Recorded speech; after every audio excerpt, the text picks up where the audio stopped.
Assalamualaikum warahmatullahi wabarakatuh. Yang terhormat dosen penguji ujian kinerja PPG Angkatan 1 LPTK Universitas Negeri Raden Patah Palembang. Perkenalkan, saya Yeti Puspita SPDI, guru mata pelajaran fikih di Madrasah Aliyah Hampara Rawang, Kecamatan Hampara Rawang, Kota Sungai Penuh. Sekaligus saya mahasiswa PPG Daljab tahun 2022, Angkatan 1 LPTK Universitas Negeri Raden Patah Palembang dengan nomor induk mahasiswa 2202114254. Pada hari Senin, tanggal 18 Juli 2022, saya akan melaksanakan ujian kinerja praktek pembelajaran secara luring di Madrasah Aliyah Hampara Rawang, Kecamatan Hampara Rawang, Kota Sungai Penuh. Praktek pembelajaran ini akan saya laksanakan di kelas 10 dengan materi pokok, kurban dan akikah, submateri, ketentuan ibadah kurban. Berikut video praktek pembelajaran saya. Selamat menyaksikan.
Silakan untuk memimpin ujiannya.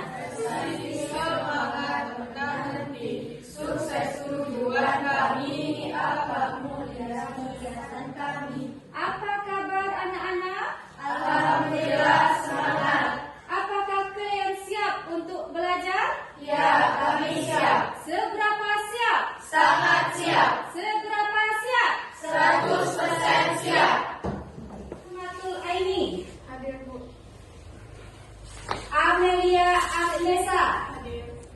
Alzaira. Hadir. Astia Olivia Putri. Hadir. Gina Zikra. Hadir. Afifa Adhi Putri. Hadir. Laili Rizky Amalia. Hadir. Jihan Amalia. Hadir. Mauda Maharani. Hadir. Ahmad Faizal. Hadir. Muhammad Zulnur Randa. Hadir. Panjang ya namanya. Hadir. Zaki Febrian. Hadir. Farel. Iya, hadir. Hari ini kita mempelajari tentang ketentuan ibadah kurban. Sebelum ini kita sudah membahas mengenai zakat. Ya, materi kita sebelum ini apa? Zakat fitrah. Ada yang masih ingat? Apa pengertian dari zakat? Saya, Bu. Ya, silakan Rangga. Bahasa artinya tumbuh dengan subur atau suci dari dosa. Ya, bagus. Bahasa adalah tumbuh dengan subur atau suci dari dosa. Kemudian macam-macam zakat itu ada berapa? Siapa yang bisa? Saya, Bu. Iya, silakan Denisa. Ada dua, yaitu zakat fitrah dan zakat mal. Iya, benar. Zakat fitrah dan zakat mal. Zakat fitrah kita bayarkan di bulan suci Ramadan. Kemudian zakat mal kapan?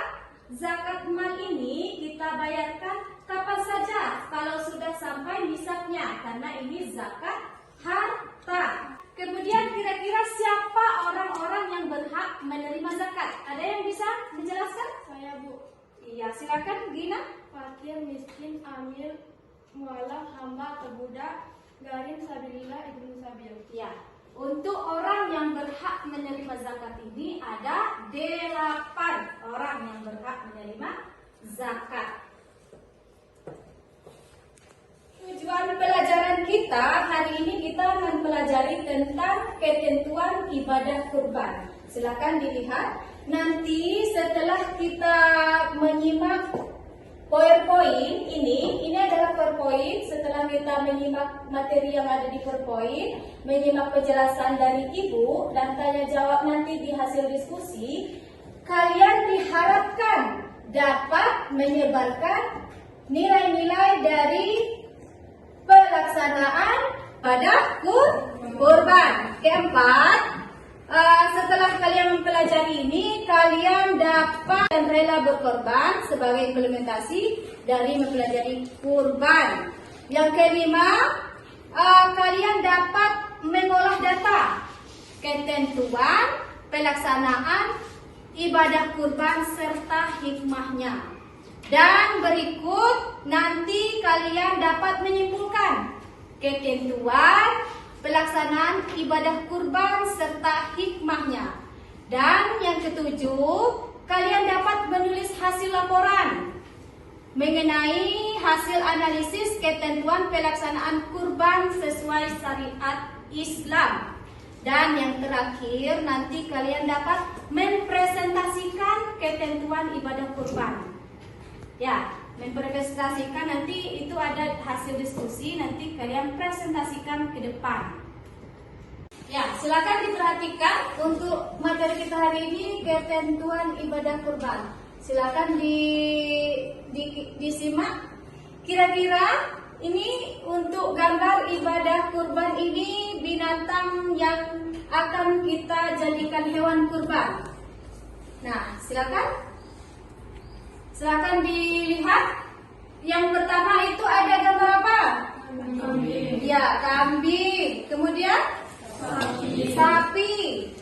Yang ketiga kerbau. Keempat unta. Yang kelima adalah domba. Itu adalah macam-macam hewan ternak yang bisa kita jadikan hewan kurban.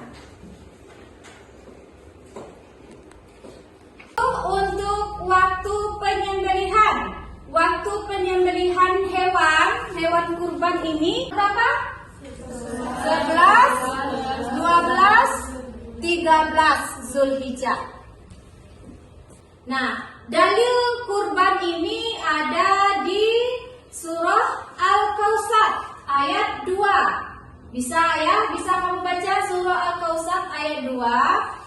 Nah, di situ yang artinya maka sholatlah kamu dan sembelihlah hewan. Itu adalah dalil perintah untuk berkurban. Nah, untuk latar belakang dari pelaksanaan ibadah kurban itu terdapat dalam surah As-Saffat. Nah, ini yang artinya maka tatkala anak itu sampai pada umur sanggup berusaha bersama-sama Ibrahim berkata, "Hai anakku, sesungguhnya aku melihat dalam mimpi bahwa aku menyembelihmu, maka pikirkanlah pendapatmu." Lalu apa? Ismail atau anaknya hamba'ku, kerjakanlah apa yang diperintahkan kepadamu. Insya Allah kamu akan mendapatku termasuk orang-orang yang sabar. Hukum berkurban ini ada dua, wajib dan sunnah. Yang wajib itu menurut sebagian ulama Hanafi bahwa bagi yang diberi kelapangan rezeki oleh Allah SWT berarti hukumnya wajib. Dan yang sunnah muakkad yang sangat dianjurkan, artinya sunnah muakkad ini sunnah yang dianjurkan, yaitu bagi muslim ini pendapat mayoritas ulama. Setiap pagi Allah mengutus dua malaikat, yang satu berdoa, ya Allah berikanlah ganti bagi orang-orang yang berinfak, dan yang kedua berdoa, ya Allah berikanlah kehancuran bagi yang menahan hartanya atau belit. Hadis riwayat Bukhari dan Muslim. Nah, itu adalah hukum dari berkurban. Artinya wajib bagi yang sudah mampu untuk berkurban. Tapi bagaimana yang dia mampu tetapi tidak berkurban? Artinya Allah melaknat. Seperti yang berdoa yaitu berikanlah kehancuran bagi orang yang pelit atau menahan hartanya. Ya? Kita lanjut berikut.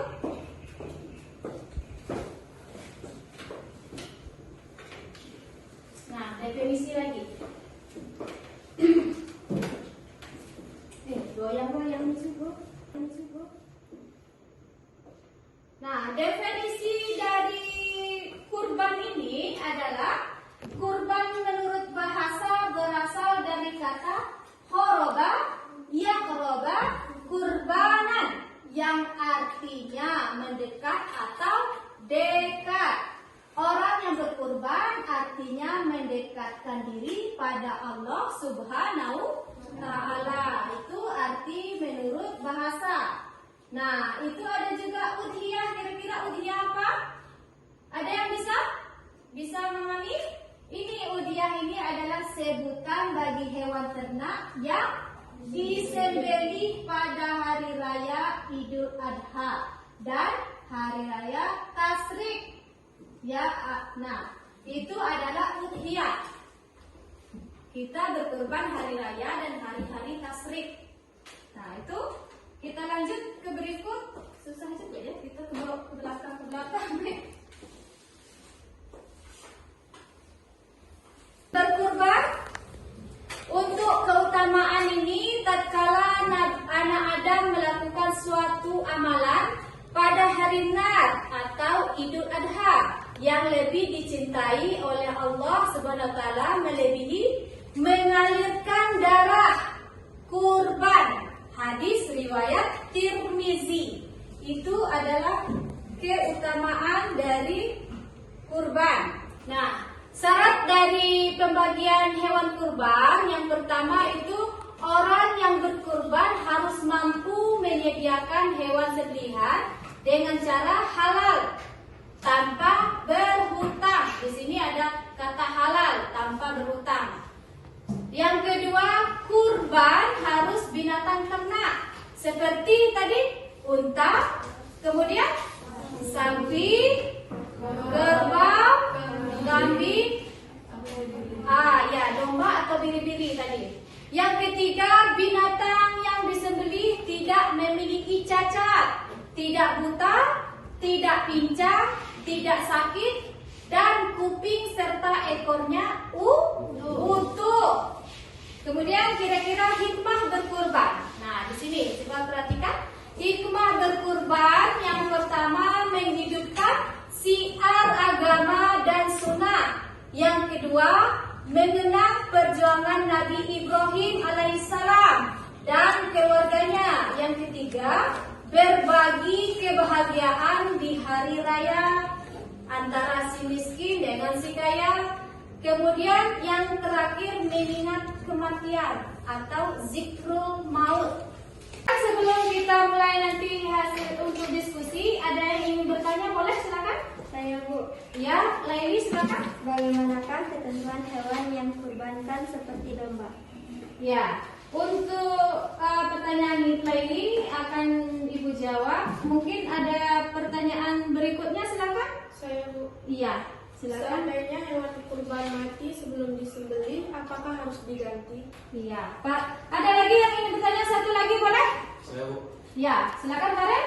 bagaimana hukumnya jika berkurban untuk keluarga yang sudah meninggal? Iya, ada 3 pertanyaan ya.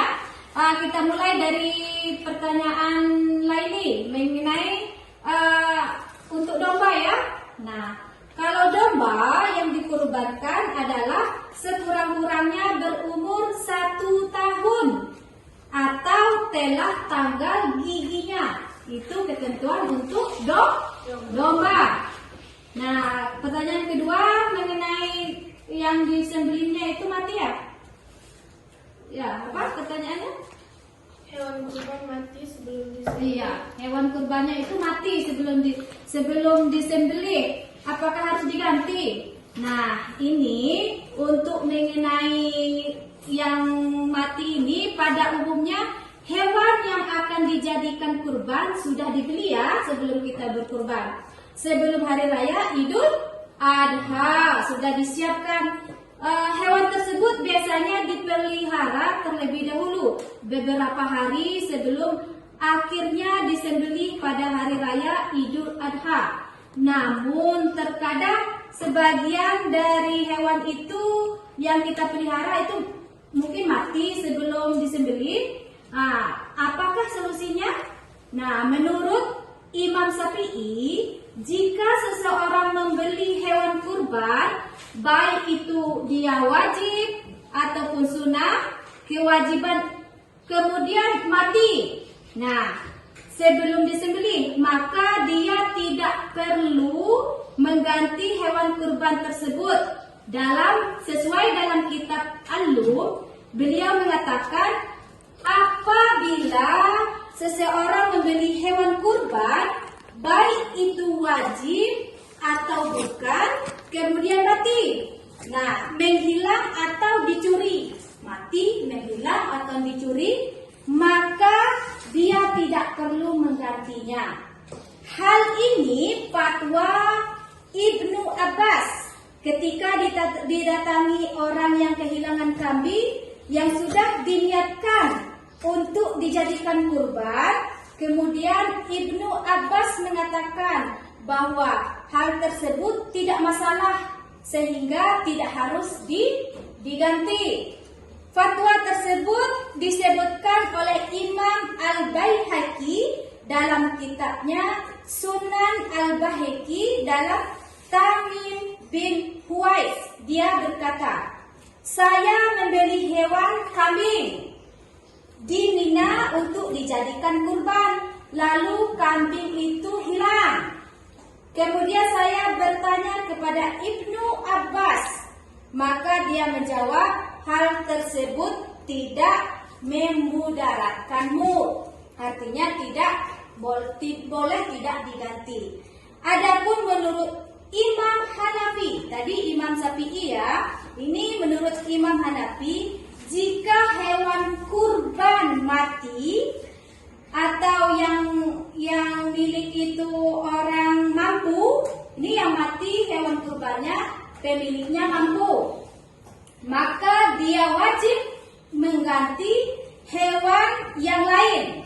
Hal ini karena berkurban di hari raya Idul Adha hukumnya wajib bagi yang mampu. Sehingga apabila hewan kurban tersebut mati sebelum hari raya, maka agar bisa melakukan kurban, dia wajib mengganti dengan hewan kurban yang lain jika dia mampu. Ulama Hanafi berpendapat bahwa apabila orang berkecukupan harta membeli hewan kurban lalu mati, hilang atau dicuri, maka hal ini ia wajib untuk menggantinya. Dengan demikian, nah ini ada 2 pendapat, pendapat Syafi'i dan pendapat Hambali. Dengan demikian, artinya untuk yang mati hewan tadi,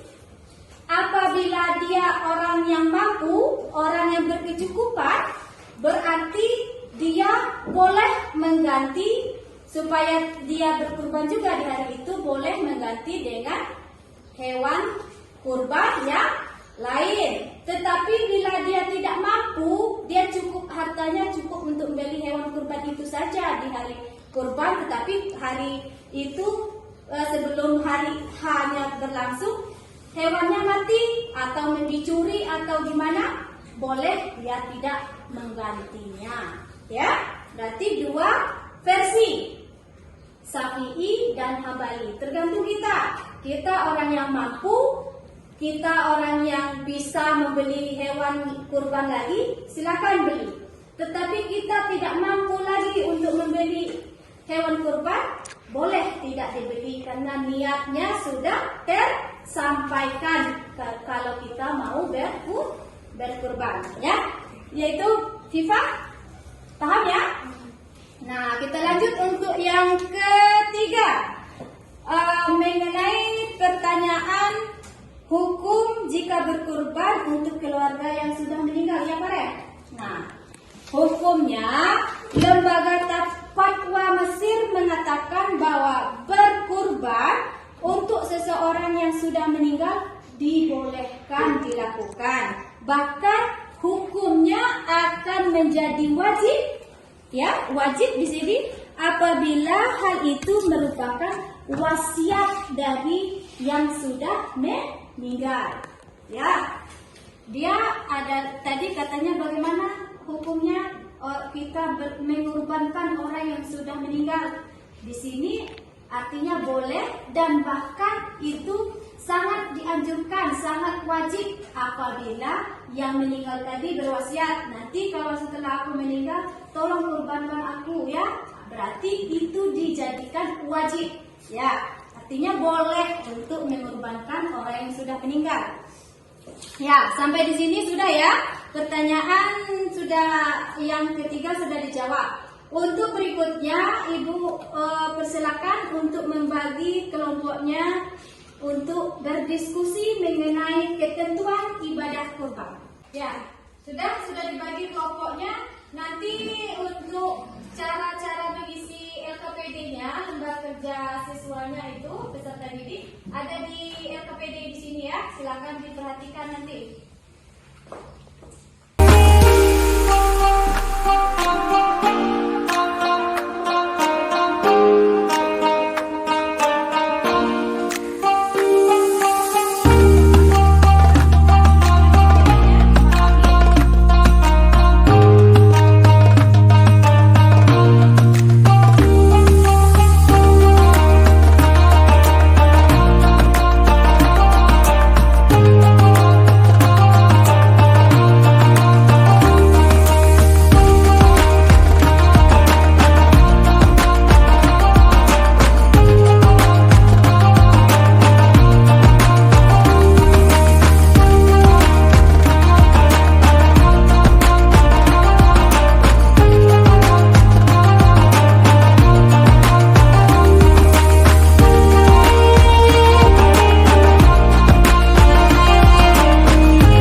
Assalamualaikum warahmatullahi wabarakatuh.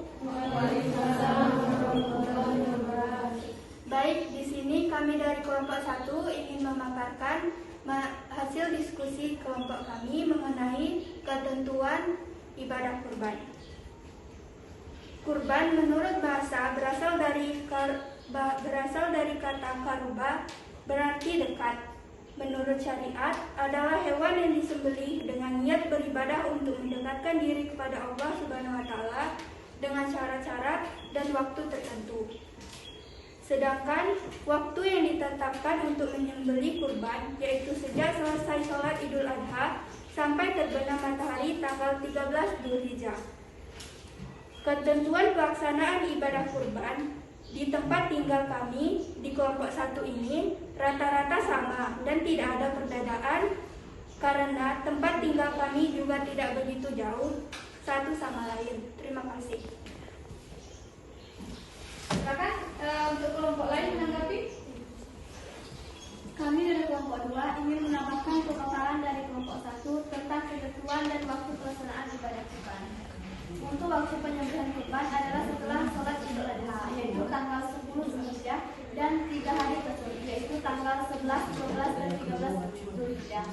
Penyembelihan boleh dilakukan pada siang hari atau sore hari pada hari-hari tersebut, sebelum matahari terbenam pada tanggal 13 Dzulhijjah. Ya, gimana? Ada lagi yang menanggapi? Ingin menambahkan? Ya, silakan kelompok 3. Ya, kami dari kelompok 3. Dia berdiri, silakan kalau berdiri. Ya, kami dari kelompok 3 berpendapat dari kelompok 1 dan 2. Karena ketentuan ini sudah diatur dalam syariat Islam, sehingga kita hanya menjalankan saja. Mungkin perbedaan adalah di kelompok kami waktu penyembelihan itu kebanyakan di lingkungan kami di hari kedua untuk penyembelihan hewan kurban. Alasannya supaya lebih khusyuk pelaksanaan sholat Idul Adha. Ya. Bagaimana untuk kelompok 4? Silakan ditanggapi. Kalau kami di kelompok 4, untuk pelaksanaan ibadah kurban itu tergantung hewan yang akan dikurbankan. Seandainya hewan kurban itu banyak, dalam arti kata lebih dari 10 saja, maka pelaksanaan penyembelihan hewan kurbannya akan dilaksanakan untuk 2 hari. Mulai dari hari pertama dilanjutkan dengan hari kedua untuk penyembelihan hewan kurban. Ya, bagus. Tepuk tangan.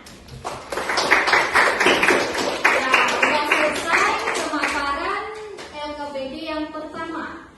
Kita lanjut ke pemaparan LKPD kedua dari kelompok 2. Silakan dipaparkan hasil diskusi kelompoknya.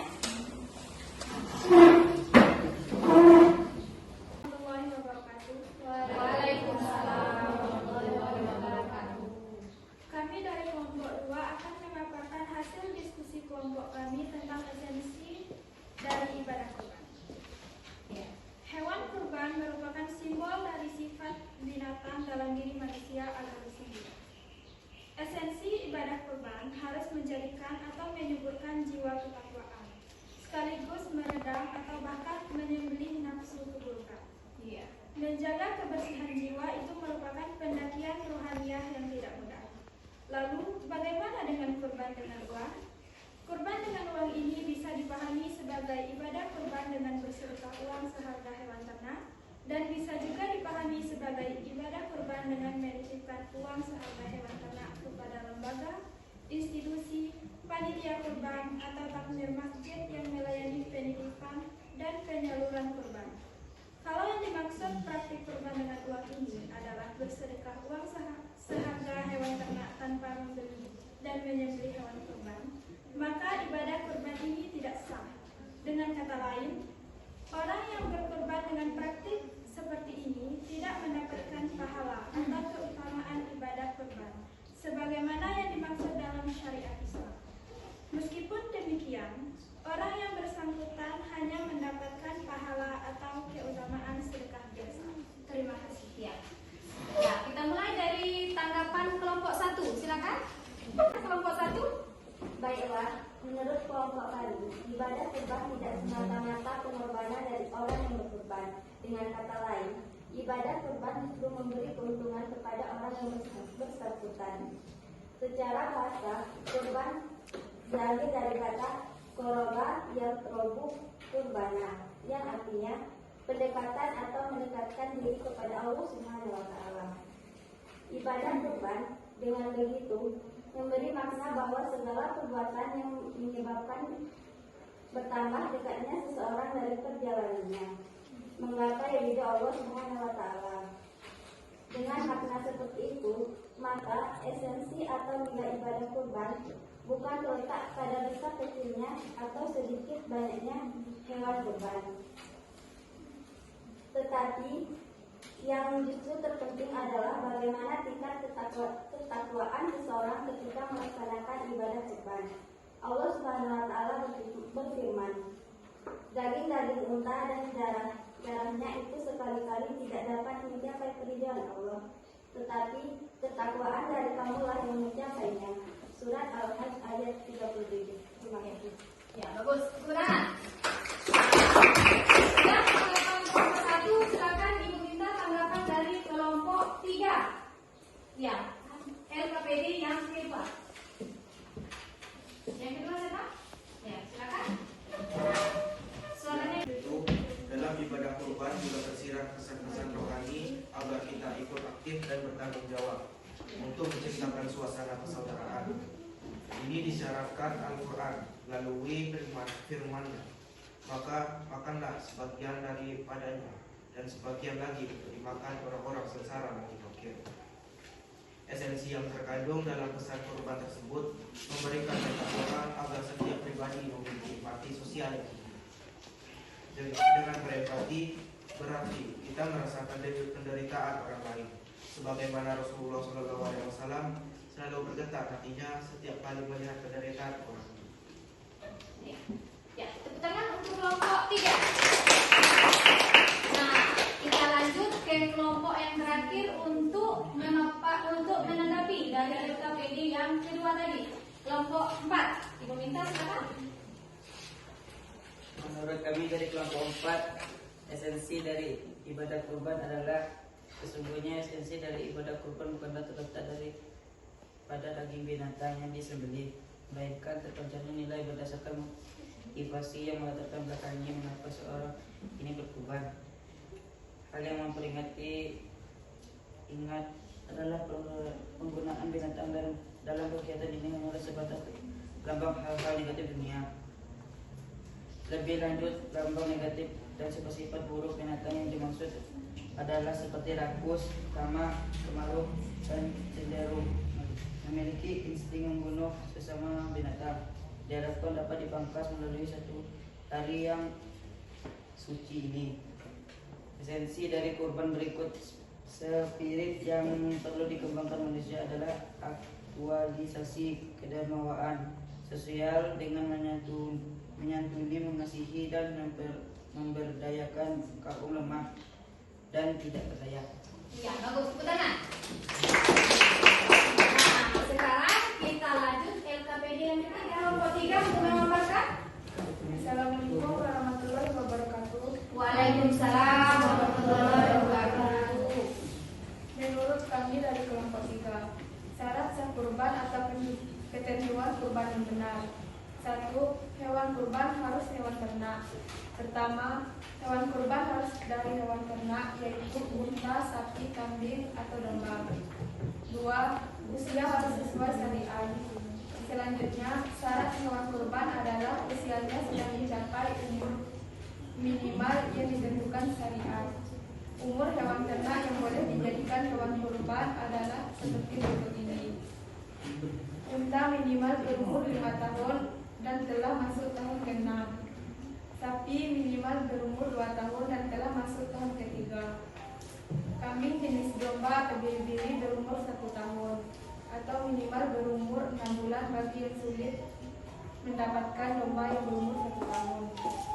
Sedangkan bagi kambing biasa bukan jenis kambing atau jenis domba atau biri-biri, semisal kambing Jawa, maka minimal berumur 1 tahun dan telah masuk tahun kedua. 3. Hewan kurban bebas dari aib. 4. Waktu penyembelihan hewan kurban. Terima kasih. Ya, bagus. Tepuk tangan. Nah, kita lagi ke kelompok 4 untuk menanggapi dari hasil LKPD kelompok 3. Menurut kami dari kelompok 4, ketentuan hewan yang dapat dijadikan sebagai hewan kurban ialah: pertama, hewan kurban harus dari hewan ternak, yaitu unta, sapi, kambing, atau domba. Selanjutnya, syarat hewan kurban adalah usianya sudah mencapai umur minimal yang ditentukan syariat. Ya, bagus. Tepuk tangan. Artinya, untuk kurban ini, apa pengertian kurban? Kurban menurut bahasa artinya dekat atau mendekatkan diri kepada Allah Subhanahu wa taala. Kemudian taala dengan ketentuan dan syarat tertentu. Seperti mana? Ketentuannya itu untuk hewan kurban seperti unta, sapi, apalagi kerbau, kambing, biri-biri, dan juga domba. Dan binatang yang disembelih tidak memiliki cacat, tidak buta, kemudian tidak pincang, tidak sakit, mata serta ekornya utuh. Itu syarat dan pengertian dari kurban. Dan untuk hikmahnya, hikmah dari berkurban kira-kira, mari kita sama-sama untuk menyimpulkan hikmah dari berkurban itu apa? Pertama, menghidupkan syiar agama Islam dan sunnah. Kemudian apa lagi? Mengenal perjuangan Nabi Ibrahim alaihissalam beserta keluarganya. Dan yang ketiga, berbagi kebahagiaan di hari raya. Dan yang terakhir, mengingat kematian atau zikrul maut. Nah, itu adalah kesimpulan dari materi kita hari ini. Nah, sampai di sini materi kita hari ini mengenai ketentuan ibadah kurban. Nah, materi berikutnya, pelajaran berikut minggu depan, kita akan membahas mengenai ketentuan akikah. Ya, mari kita tutup pelajaran kita hari ini dengan mengucapkan hamdalah. Alhamdulillah.